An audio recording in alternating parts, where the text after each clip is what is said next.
Welcome to Faith Over Breakfast. You are listening to a podcast by Pastor Eric Siepen and Pastor Andy Littleton. If you enjoy Faith Over Breakfast, we encourage you to rate it on the Apple Podcast app, on Spotify, or Google Play.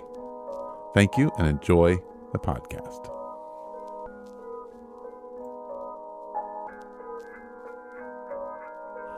Welcome to Faith Over Breakfast. My name is Eric Siepen, and I'm pastor at the Village Church in Tucson, Arizona. And across from me is Andy Littleton, the pastor of Mission Church. The pastor of Mission Church. It's probably a pastor. Sorry, John. That's right. Well, today we talked about tattoos. Eric and I had an interesting conversation a couple months ago about this with a couple of leaders at our churches, other pastors.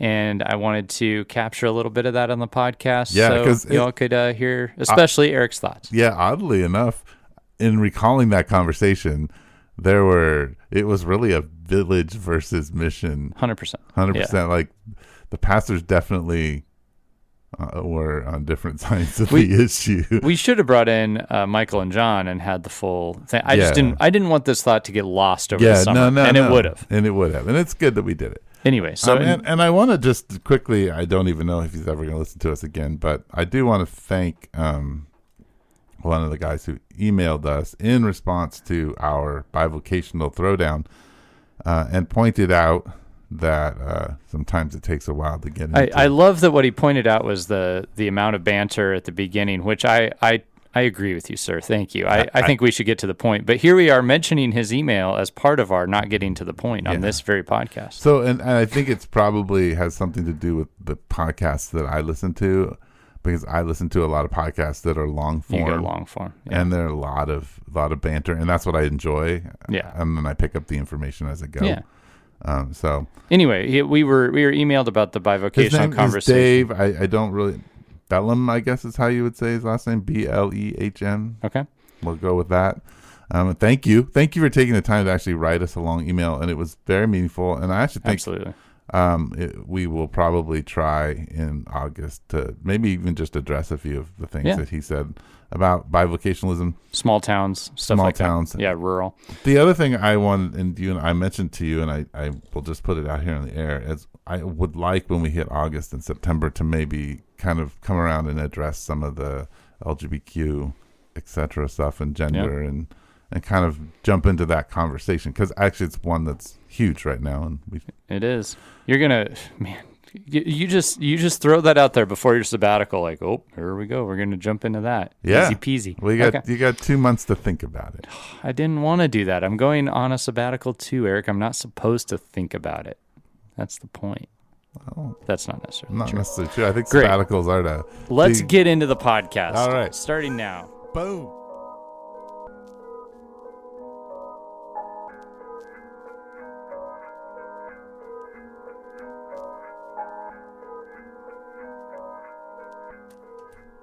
Check. I'll try not to make old man noises.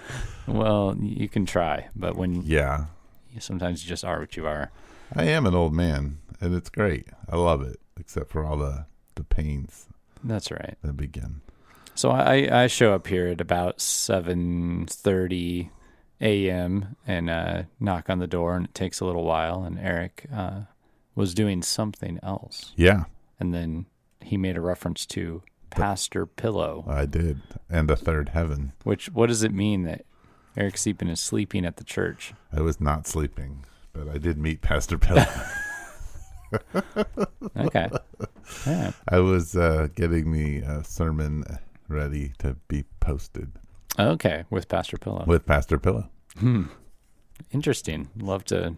Well, I don't know. Maybe I don't want to know how that goes. Yeah. So we don't want this podcast to take time to get to the subject. So let's do it. I sure don't. And sometimes you get some email feedback that just supports your point of view. And wow, so happy, isn't it? Yeah, great. It's great. Isn't it great? So when we were driving to or from our classis meeting, when a classis, for all y'all out there who aren't Dutch, and we are not Dutch either, but we're in a Dutch denomination, and a classis is the churches in a region that meet together. It's referring back to an old a term that means a group of ships that sail together. A classis. A group of ships that sail together. So we were headed back from this meeting, I think, and there was a discussion in the vehicle, especially with you, me, John, I think, from my church, and Michael from your church. I think the four of us. It was at the house that we had the conversation. Oh, okay. At the house. Yeah. So at the Airbnb when we were in El Paso. Anyway, tattoos. We were talking about tattoos. And so why am I thinking about this? Because it came up last night. There was a group of us were hanging out watching the NBA playoffs. And the ladies of our group were at the table discussing tattoos. And the first game of the last game of the playoffs, Miami. Did they win? They won. Oh, thank goodness. Yeah. Yep. Took down Boston. Now you know who I was rooting for. Yeah. Good. So they were discussing tattoos. My wife was relaying things to me. They were talking about getting matching tattoos and what kind of tattoos people get together when they go on trips and various things. And it reminded me, I went, at the village, they had some different thoughts on this. And I'll say... And it's, by the way, not the official view of the village church on tattoos, because there are a lot of tattoos at the village church. Yeah, and mine. And we don't have an official view either, so this will not be whatever I end up saying. I don't have as strong of thoughts as you do. What struck me in the conversation was, though I wasn't necessarily agreeing with you, I was not seeing eye to eye with it, but which isn't unusual. Isn't unusual. But at the same time, this was a new perspective, and it was thoughtful, and that I appreciate that about you. That's and Michael and all of you all at the village. You come up with some crazy stuff, but it's thoughtful. No, I'm just kidding. It is. It's good. So maybe you might just change my mind. I mean, that may be, we're going to move from healing the city to crazy but thoughtful. Crazy but thoughtful. The village, crazy but thoughtful. Anyway, I thought I'd discuss that with you. So how many tattoos do you have? Zero. I have one, and it's very small. It's a wedding ring. So there you go. There's our. That's what we're speaking from. That's where we're coming from. Yeah. Okay. And does your wife have tattoos? No, she does not. Neither does mine. Yeah. Okay. So we're in total, our families have one tattoo. Yeah. There you go. So, do tell. How did it come? Let's pretend it's coming up. Let's try to. Wow, I was really thinking about getting a tattoo of your face on my arm after this meeting. What a great meeting. And Eric goes, I don't know about that because. Wow. That's pretty funny. What's within the NBA, by the way? All the the my wife and I have been talking about this, the kind of detailed baby faces on people's arms. Yeah, they're really into their children being tattooed on their bodies. Yeah, I don't know what detail. That is. That's kind of just struck me this year. Yeah, so if we could backtrack, I think we were talking about, I don't know how it came up, but I probably said something along the lines that I don't think it's a good idea to get a tattoo. Sure. There we go. That's the start of it. Yeah. So. And you asked why. Hot take, Eric. Why is that? Yeah. And I was not going to argue from a biblical perspective or, throw back into the Old Testament and talk about marking your body or anything like that. No. Or throw forward to, Corinthians and talk about the body being a temple of God. Though I do think that those at least are in the back of my head playing in the narrative. Okay. How so? Explain those really quick. Well, I do think that our bodies are the image of God. And I think that part of what's happened and some philosophers will correct me on this, but I will argue that a more Platonic view of the body and the soul. So the body is bad, the soul is good. So when you separate the image of God and what happens in the body isn't necessarily something that's happening to you eternally or has any bearing on eternal things. And the resurrection, I think, counters that a little bit. So it's not that I'm against tattoos, but I do think that you should think through why you're putting a tattoo on your body. And part of that is my experience in working with trauma in people's lives. And what I have seen is the addiction, the addictive level of tattoos. And I've also seen that when people struggle with pain, this is true or struggle with emotional pain, or they want to feel something, anything, they feel numb to everything, they begin to pierce their body and they begin to tattoo their body. And they get addicted to the pain. Yeah. And I recall at this point when we were talking, thinking to myself as I am now, going, oh, that doesn't seem wrong to me, actually. I could see a correspondence in my experience. So, I mean, and I think I've talked to many, many people who regret their tattoos. Sure. Because they're a reminder sometimes of their sin or their stupid times in their life or foolishness. Now, my usual response to that is no, like they tell a story and now they're a visual part for you to tell.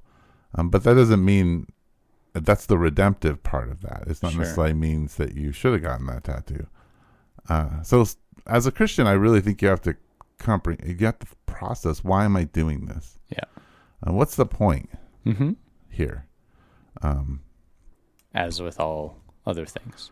And I think there's a sacredness to your body. And so you have to think about it differently than if you're putting a picture on a wall in your house. You still have to think about what visual thing you're putting on the wall. Yeah, and part of my pushback was, and I forget where this was coming. I forget how our conversation went in El Paso. But part of my pushback was it seemed like you were talking about these artistic expressions that somebody might put on their body, but you as a church are very into artistic expression and very personal artistic expression. And somebody could look back on that art that they did and regret making that or whatever. And so it's the specific on your body nature of it. Right. Would you feel that way if somebody drew with a pen on their body temporarily? Does that matter? Well, I mean, I'm just trying to dial in here on is it the permanence? Yeah, it partly is the permanence. The pain. It's the pain and the permanence. Okay. These are the two things. And I'm almost fully approaching this from a psychological perspective and from somebody who has a wealth of knowledge on how people handle trauma. Right. I'm not against it, but I mean against tattooing, but I have watched the addiction happen and the body get covered. And what happens is you lose the body eventually. You lose the image. And I'm, 1, 2 tattoos, you don't lose the image. You begin to tattoo your body, you begin to lose the image. That's kind of, so you have to think about it. Yeah. And think about where you put it. And are you able to think that through in these moments where you're very inclined to do this? Right. No. So here's the other thing is, it's a cultural, now it's no longer so tattoos and the tattooed person was the alternative person. Yeah. Now the person without the tattoos is the alternative person. This is one of the things I've been saying a little less seriously than what you're saying, but I've said, hey, if you want to be cutting edge and different, do not get a tattoo. Right. That's what everybody's doing. Right. It's not surprising. It's not interesting. I see a tattooed person. I go, right. Of course it dawns on you that someone is untattooed and you go, oh, interesting. That's different. Yeah. Yeah. So again, I'm not against it. And I actually think that there are ways that you can be tattooed that are important and meaningful. Like I could see if my, wife passed away in the next year too, I might get her face tattooed on my arm, right? In a process of mourning. So, okay. So what's the difference? So you're in a process of mourning. Maybe you're not thinking clearly. It changes the image. Why is that different? Well, for one thing, I think if I chose it not in a visceral response, like, okay, she passed away and next week I have a tattoo of her. If it's a year from her passing and now I've kind of walked through some of the grief and this is something that I and the people around me are like, yeah, I think this would be a good idea, then I might do it. I might not. My point being is, you could get one of the stickers on your car that says "in memory of." Yeah, I can see the significance of it. What I am like cautioning. I'm not saying that they're bad. I'm cautioning partly because it becomes very syncretistic. Like if you're we're going on a trip, so explain syncretism. Well, you're lining up the way your values with the values of the larger culture. Yeah. And here's like when we're talking about the image of God, and you're like, oh, we go on a vacation and we both got matching tattoos, and then we go again and we got like, okay, but are we taking seriously the fact that your body is the image of God? If we are, then okay, that's fine. But I'm still caution you on this. I'm not saying I'm not like, no, you should not have tattoos. That's what I'm saying. I'm saying I just have a lot of cautions built in.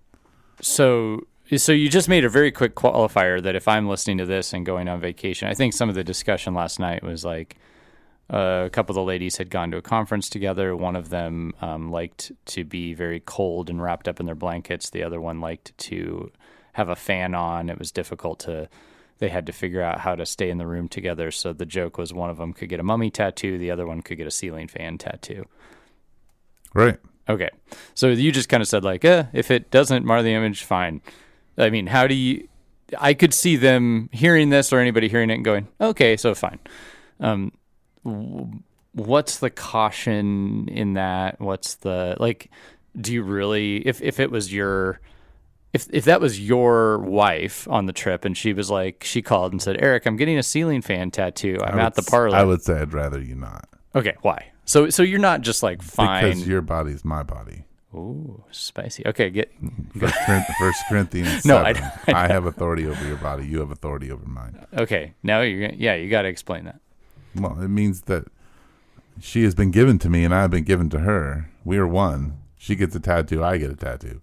Like we're, in the spiritual sense, and so she says, sense. Eric, come get a ceiling fan tattoo with me. You and me, you can get a 5-blade. I'll get a 4. That's with a light kit. Yeah, we're gonna have to talk about this. Are you against 5 blades? I'm against the 5 blade. Yeah, I feel like you're trying to get me to go. I think there's a couple things. Like if you've had a life full of trauma, I would recommend that you do not get tattoos. Okay. And I would recommend that you don't get multiple piercings. Yeah. Because what happens is you're driving around, you're feeling numb, I'll go get pierced. I'll go get a new piercing. Yeah. Something to feel, to connect. I'll get a new tattoo. You get obsessed with the art that you're putting on your body. Sure. And I would begin to ask, well, how do you think about your own body image as it is? Like I just said, when we're messing with body, because we are in an embodied faith, you need to put some time and think through things before you put something on your body. Yeah. Yeah, it's an interesting thing. I noticed that, I think younger people, so going to my daughter's softball games, I've noticed a number of high school girls with tattoos, which is different. Yeah, it's a very common thing. Yeah, and I'm thinking, so people underage are getting them now, and then it's a very major topic among my daughter and her friends, like, what tattoo do I get? When do I get it? How soon can I get it? And it's just the going topic, and I'm always kind of finding myself going, whoa, whoa, whoa, whoa, whoa. Like, and I always bring up the, what used to be really the cool lower back tattoo that's now being called the tramp stamp, right? And there was the barbed wire and the Chinese symbols that were so amazing when we were younger. Mm-hmm. And those are the big tattoos. Yeah. And then now it's like a joke, and you just cover it up, I guess, or... But there are a lot of, I will hear younger people look at tattoos on people my age and just scoff at them because they're so dumb, because they weren't thoughtful or stylish or whatever. And so I've said to my daughter and others, I've said, hey, that happens. I have pictures of myself and the way I dressed in my late teens and early 20s, and it's hilarious. Part of it's hilarious because it was clothes, and so they wore out and I got rid of them and I moved on. But if I had been getting tattoos this whole time, I'm living with it. Yeah. Or dealing with it, and I can't just change clothes. There it is. And then, or you get them all hidden from the watching world, I suppose, but then you get married or whatever and they're not. And so do you really want to timestamp everything on yourself? So I've come at it from more of a practical standpoint versus the trauma. I think you're right about the trauma. Like, I don't think that's the only way one can respond. I think it's a very popular and available way that one can go experience a different type of pain and kind of tweak their image. And I think you're right. I see that. And I hear you saying most of all to think about it very deeply. But what if somebody listening goes, I do think about it and I want to get a big cheeseburger on my leg and it's just funny. And I've thought about it and it's not because, my mom ridiculed me when I wouldn't eat my peas or whatever. I just want to do it. How clearly do we understand ourselves? Like, I guess I'm getting at, would you still push back and go, there's something in you that is pushing you toward this that isn't good? Or is there some point where you go, okay, you passed the test. You're just being funny. Do it. Well, as a pastor, don't think I have to say either one of those things. Okay. I mean, as a pastor, all I have to do is be prayerful and say, here's what I think Scripture says. Here's what I think decide. Wisdom says. And you have to make the decision. So it's your son, though? Like, I would say the same thing to him. Okay. My daughter, she's very thoughtful about getting a tattoo, and I suspect she will. And she'll design it, and she'll draw it, and she's an artist, and it will mean something to her, and I'm okay with that. Like, I don't have to celebrate it in a, let me see your tattoo again. Oh, that's really cool. I mean, it's just her thing. Like, that's fine. So you have serious concerns. I think the way it sounded in El Paso, I am now surprised that you're going, if my daughter did it, that's fine. Like, I thought maybe as a deep, conviction here. But it seems like it's a concern having to do with... It's a deep conviction. I just don't think I can enforce that conviction. Yeah. I just think that people who... My argument is against someone who says it's not the way I say it is. Because I'm telling you 100% I'm not wrong. Uh-huh. That if people who have walked through abuse and trauma and have multiple piercings multiple tattoos didn't get all of those tattoos because they spent a long time thinking about how to express the image of God and to enjoy their body. They're getting it due to the fact that they're numbed out and they want to feel something and they want a sense of change because of all the shame they feel. They may not be in touch with all of that, but what I'm also saying is that when you haven't had that life and you are also getting tattooed, understand that the popularity of tattoos in our present culture comes out of a place of pain and suffering, not the other way around. So now maybe I go get a tattoo and it has nothing to do with, some emotional thing. It is part of my culture, right? Just like I go eat gelato now instead of eating ice cream at Baskin Robbins because it's part of my culture. Whatever. It's changed. Like the popular frozen food has changed, and so I'm part of it. It's no longer the Hungry Man dinner. It's gelato. Right. Whatever. So that's my point. Okay. My point is that, I would encourage you not to. And what's the issue with identifying with another culture? Like, what if you moved to another country and you sort of started dressing more like isn't that fine? Isn't that or do you go to the other country and wear polos and sure, act but like a lot of times that but if your daughter walks out the door with a crop top and butt cheek jeans, you're not going to be like, you're being part of the culture. Right. Good job, honey. Let me buy you some more of those clothes. No, you would say, no, this is not the part of the culture that we want to be part of. Because I want you to think about your body. Your body. Yep. Mm-hmm. Sure. So it's the same for men and women. I again, the other thing I see is that people who are in poverty also are putting tattoos on their bodies, and it's expensive. Oh yeah, there's a lot of things like that too, for sure. And And yeah, a lot of money goes into it that, man. Yeah. Again, I feel like I'm in danger of saying, like, you're against tattoos. I have tattoos. Are you against me? No. I actually am very capable of enjoying what you enjoy and the choices you've made.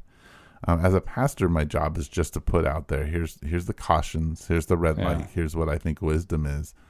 You got to walk through that yourself with God and your community. And then if you walk out of it, that's great. I would just say, be careful if you're just going like, hey, because you go like, hey, we went to the conference and you got the mummy tattoo and you got the fan tattoo. And the next year, so now we can get another tattoos. And then 20 years down the road, you got 20 tattoos on your body because this becomes which is, I think precisely what people do. Yeah. Right. And the other thing is I've been around a while now and I've sat with many people, and there are two kinds of people who later in life have tattoos. One who just completely regret all of them and wish they were gone. And the others who are planning it out and trying to create this curated thing. I guess there's a third group who just doesn't care anymore. Right? Sure, it's just kind of they're done. They're done with it, and but they also don't feel the need to put more on. So it's those three kinds of people, and so you're going to end up being one of those. It's probably good to think about it so you don't end up being the one who just regrets them all. If only you could anticipate your future self, right? And we think we can. I heard a study, I think I've brought it up here before, that people always think they know what their viewpoints will be in 10 years, and they are almost always wrong. And now I've heard others, I remember hearing Tim Keller actually say something about some of the convictions he developed in college and soon after. But I don't think this study was talking about that. It was talking about, things that are more subject to change than maybe like core identity questions. Right. But they were showing, and which would be things like, is a tattoo the best way to express myself?